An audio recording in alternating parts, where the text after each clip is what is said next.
দর্শক, হাইকোর্ট ডাকসু নির্বাচন স্থগিতের নির্দেশ দিয়েছে। 2 মাসের জন্য স্থগিতাদেশ দিয়েছে। জিএস প্রার্থী ছাত্র শিবিরের ফরহাদের বিরুদ্ধে উত্থাপিত অভিযোগ তদন্তের জন্য বিশ্ববিদ্যালয়ের নির্বাচনী কমিটিকে নির্দেশ দিয়েছে। কিছুক্ষণ আগের খবর দর্শক, এই ব্যাপারে চেম্বার জজ আদালতে যাবেন ঢাকা বিশ্ববিদ্যালয়ের আইনজীবী। বুঝতেই পারছেন, এইসব ঘটনাকে কেন্দ্র করে একটি রাজনৈতিক উত্তেজনা অবশ্যই ছড়াবে এবং মনে করা হচ্ছে আগামী নির্বাচনকে ঘিরেই এই হয়তো আদেশ নির্দেশ হতে পারে। এমন একটি রাজনৈতিক বিশ্লেষণ অনেকেই করবেন।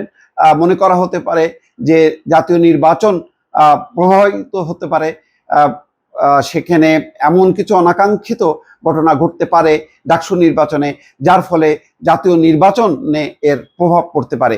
কিন্তু বিষয়টি নিয়ে নিশ্চয়ই এখন ঢাকা বিশ্ববিদ্যালয় হয়তো উত্তপ্ত হবে। জানি না শেষ পর্যন্ত দর্শক কি পরিস্থিতি হয়, ঢাকা বিশ্ববিদ্যালয় কর্তৃপক্ষ এটা কিভাবে মোকাবেলা করবেন।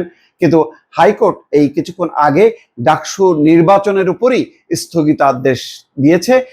এই হচ্ছে সর্বশেষ খবর। দর্শক, নিশ্চয়ই আরো খবর পেলে আপনাদের মুখোমুখি হব।